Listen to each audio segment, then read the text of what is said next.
शाह महमूद कुरैशी साहब हमारे साथ लाइन पे है। अस्सलाम वालेकुम सर। जी वालेकुम सलाम। सर क्या दौरे पे बात हो रही है चीन के, और सर कैसा रहा दौरा और क्या आप समझते हैं कि मजमूई इम्पैक्ट क्या बना दौरे का?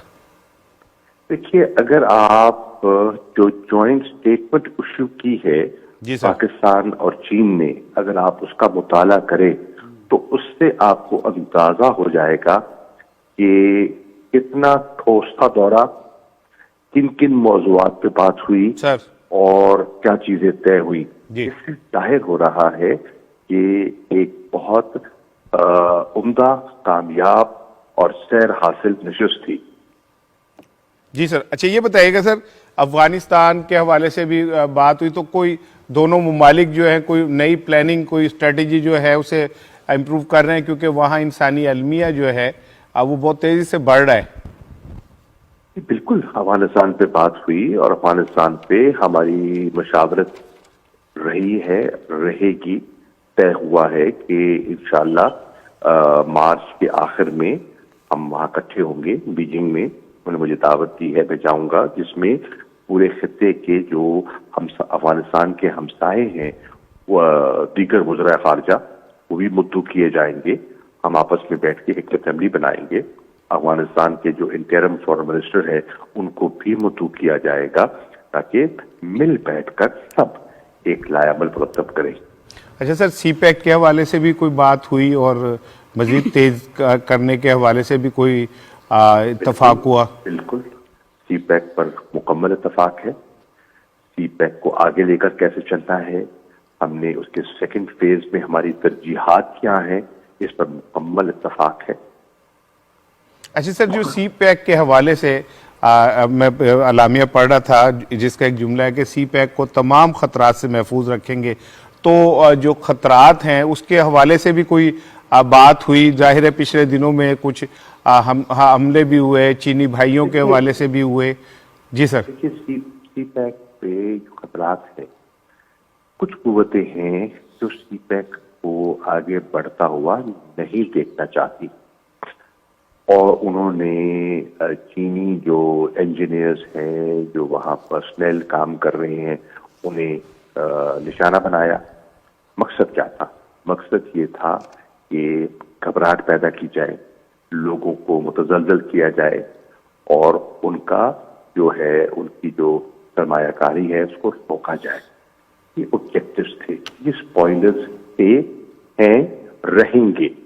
लेकिन देखना ये है चीन ने और पाकिस्तान ने कि हमारे मफाद में क्या है, चीन के मफाद में क्या है, पाकिस्तान के मफाद में क्या है, और इस खित्ते की तरक्की के मफाद में क्या है।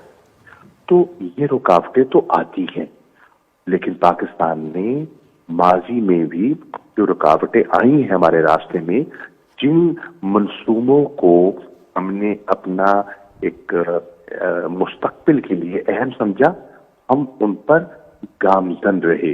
रुकावटें आई, हमने मुकाबला किया, सैंक्शंस आई, हमने मुकाबला किया, और हुकूमत दर हुकूमत उस पर एक तसलसल रहा, यकसुई रही, और फिर कामयाबी हुई। इंशाअल्लाह सी पैक पर भी हमें कामयाबी होगी। मुश्किलात आएंगी, उसका हम सामना करेंगे।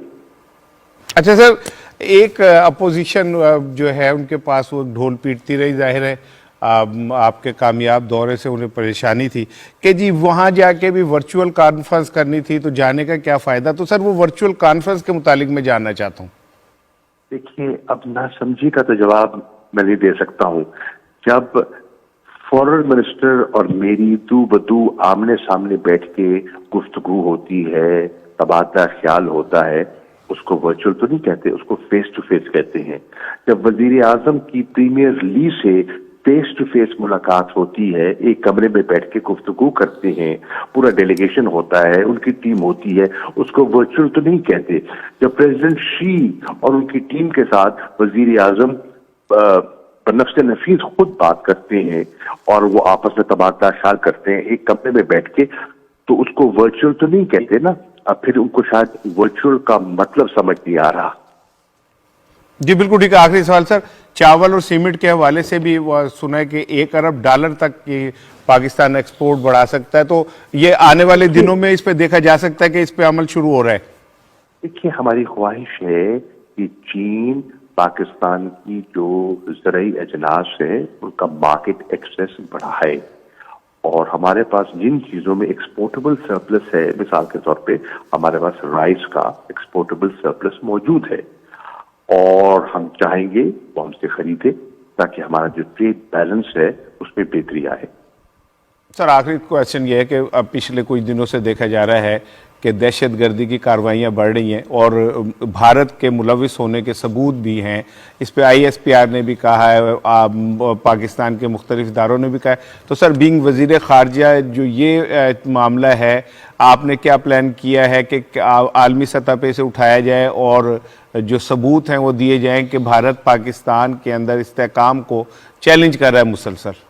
देखिए, मैंने तो बहसीयत वज़ीर ख़ारजा एक डॉसियर जो है वो लॉन्च किया, जिस डॉसियर में वो सारे शवायद जमा करके दुनिया के सामने, मीडिया के सामने, बैनुल अक़वामी मीडिया के सामने, सलामती काउंसिल के सामने, अक़वाम मुत्तहिदा के सामने रख दिया कि ये भारत है, ये इनके अज़ाइम है और ये वो कर रहा है और ये शवायद हैं।